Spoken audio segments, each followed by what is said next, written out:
Yeah, no, we're definitely being gaslit. And not only that, here's the big one, right? She wasn't elected, right? She was appointed vice president, and then they didn't do primaries. They had no primaries for Joe Biden, and now all of a sudden she is the nominee because he's stepping away. And so then they bring in her, and they bring in this other guy who's radical from Minnesota. That's the vice president, who... Like, the crazy thing is, like, Tim Walz, if Joe Rogan wasn't so insanely fucking right-wing pilled, like, if he wasn't so insanely red-pilled, he would look at a guy like Tim Walz and be like, he's awesome. But he's hitting the fucking right-wing talking points like he's fucking Brian Kilmeade, dude. What do you mean radical? If Kyle Kalinske sat down with Joe Rogan right now and explained to him Tim Walz's positions and the fact that he owns no stocks, okay, that's like so good for normies, dude. So good for average, like middle of the ground, moderate to like moderate right normies. They love that shit. 24-year veteran, and then spent most of his time like dealing with Veterans Affairs in Congress, literally fed children, paid family leave. These are not things. These are not individual policies that Joe Rogan would consider to be radical. This is a man who has literally been like, yeah, I'm pro Bernie Sanders. Doesn't own stocks. If someone were to sit down and explain to Joe Rogan who Tim Walz is and what his positions are, he'd be like, oh, dude, that seems like a great guy. He'd be like, oh, man, actually, never mind. Maybe I was misled. But because he's getting so much right-wing commentary on his entire timeline, it's like so obvious that it's broken his brain. He believes a lot of wild things. One of them is transgender surgery for people who are under 13. Another one is abortion up until 9 months. Ooh. Yeah, but that stuff scares the out of people. He changed the Minnesota state flag to make it look like a Bro, he's what? Somali flag. Dude! He's so brain broken. He's so brain broken. He's so brain broken. Dude. Oh my God. Brother, you are so fucking stupid, dude. You are so fucking stupid. Someone needs to take his Facebook away and his Twitter away, dude. You need to tap out. Yeah. Oh. You haven't seen that? No. Yeah. Show that video. So the video of him taking down the Minnesota flag and he replaced it with the new flag that looked. It doesn't look like the fucking Somali flag, number one. Number two, it was a fucking fan contest. It's not like Tim Walz did the flag, dumbass. Looks a lot like the Somali flag. Wow. Minnesota has a huge population of Somalis in it. Well, isn't what's her face? Yes. Yeah. What's her face? Yeah. Ilhan Omar. Yeah. Oh. But there's a video of him doing it. Man, well, okay, well, let's see the video. Jamie, shut the fuck up, Jamie. Let me do my thing. Hey, Jamie, I'm in the pocket. Okay, I'm going ultra instinct. Okay, I'm doing right wing memes. Shut the fuck up, Jamie. Talking about some shit in the background. But they did change the Jamie, shut your bitch ass up. Minnesota state flag, correct? Sometimes the false. Yeah, that's the problem with like fact checkers. Some of these fact checkers are completely full of shit. Like you're just trying to debunk something, especially now when there's. No, yeah, you're right. Fact checkers are full of shit because they said that it was a fan contest, which it was, that the people voted on, which was the truth. That all of that stuff is actually fake. What's real is he's secretly a Somali man. Yeah, no, Tim Walz, dude from fucking like Nebraska or whatever, farmhand growing up, football coach, teacher, 24-year veteran. He's actually a secret Somali. Oh my God. Wait until this motherfucker finds out that he speaks Mandarin. Oh my Lord. Wait until this dude finds out Tim Walz speaks Mandarin. Holy shit. All this scrutiny being paid attention to what this guy's done. What have you, what's the false stuff, Jamie? It's not the flag itself, correct? Yeah, I mean, I typed in, I was just trying to even get to it. A whole bunch of stories were popping up. I'll just show you this. Like, no, he didn't give him a Somali flag. No, he didn't change it to resemble Somali. False Somali But state what does flag. it look, okay, but what does it look like now? That's what I was trying to get to. Okay, on the left is Somali flag. At least Joe Rogan gives us cognitive dissonance in real time once again, dude. He has so many of these moments. There's going to be like an 8-hour-long compilation of Joe Rogan facing normal facts and just being like, well, I didn't know. Why does it lie? On the right is the Minnesota state flag. Same color as Somali flag, a white star, a different white star in it. It's not the same color and it's not the same flag. It is so insane, dude. You are not trusting your intuition. You're not trusting your own maybe personal critical thinking skills or whatever remains in that fucking ape head of yours. Oh my God. Holy shit, dude. Like the Somali full brainlet, dude. Flag. Very different than the original Minnesota flag. And there's the video down below that, that's when he changes it out. So he takes out the Minnesota state flag. Oh, hold on a second. Wait a minute. Turn the volume up, please, so you hear him say that. Whoa, wait a minute. So he gets the flag, picks it up, moves it out of the way, and replaces it. Look at this.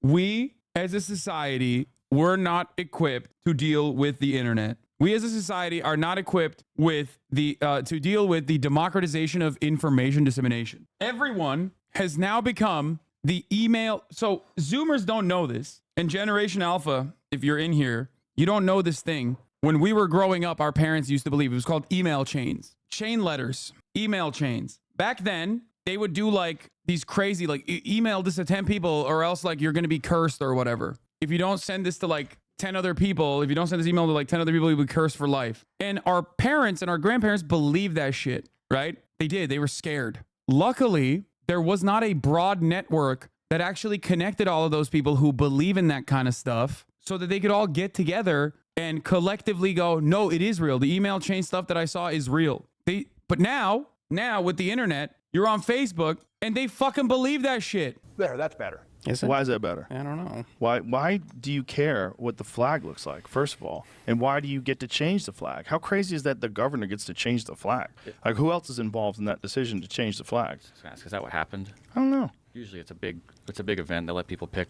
There's Right. No, we voting have a on it, bunch of people picking on it. that's a high population of Somalis in your state. I would imagine they would want to try to get that flag a little closer to home. Yeah.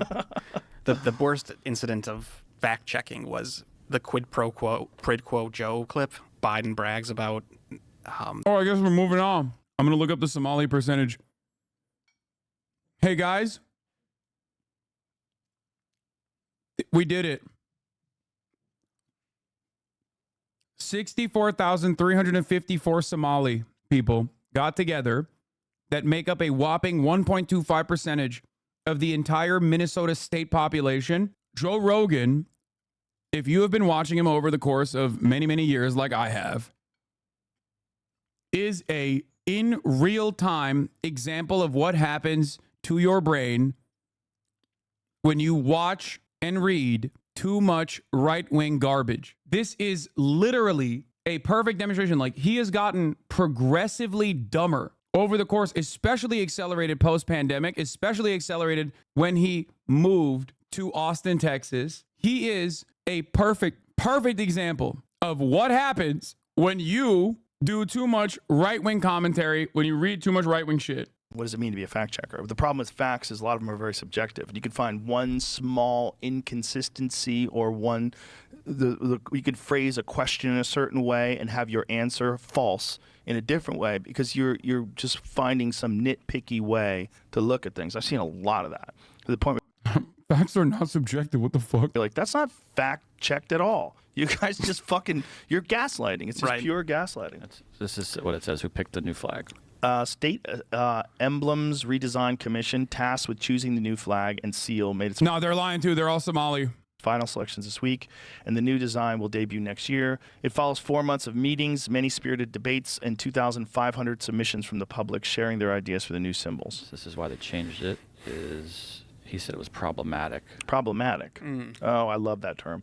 Our current flag is problematic. I think we all know that. We've evolved into a more diverse state, and I think it's more reflective of that. Okay, what was the original flag? There's concern with the scene depicted on the old flag, which many found offensive. First adopted in 1957, the flag showed a white settler tilling land as an indigenous man rides horseback. Indigenous members of the State Emblem Redesign Commission said it was harmful to their communities and promoted the erasure of their people from the land. It's crazy because the person quoted in that article is Lieutenant Governor Peggy Flanagan, a name that you're probably unfamiliar with now, but you will most likely be very familiar with down the line. She is slated to be governor of Minnesota. She also happens to be of Native descent. There's probably some reason for her to refuse the old flag. Lieutenant Governor Peggy Flanagan, who was a member of the White Earth Band of Ojibwe, am I saying that right? I don't know.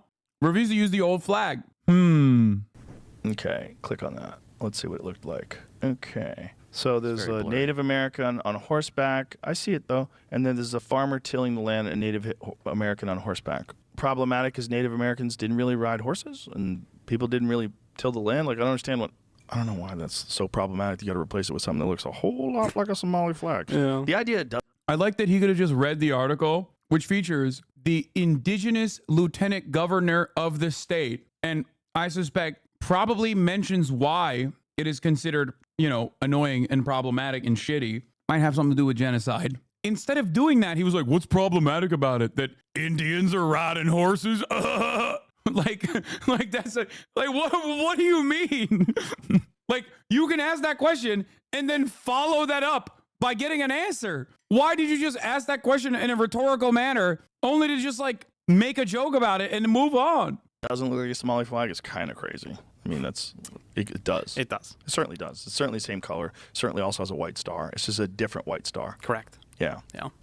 So it's like, Yeah, there's another fucking flag that has the color blue and white stars on it. That's insane. I can't do this anymore. the flag doesn't bother. No, not Somalia, the United States of America, or the state that he's currently in, Texas. So many fucking flags have that. People in Minnesota like it. Like, who cares? It's just a star and some colors. The real problem is when you hear discussions of things that are like openly Marxist philosophies, when you hear talk about equal outcomes and not just equal opportunity, but that we all need to arrive at the same place, equal outcome talk. There's only one way they can do that, and it's by What's it called? Vexillology? An inherently Marxist fascination. Dude, I hate this full-blown Marxism, which is flag design.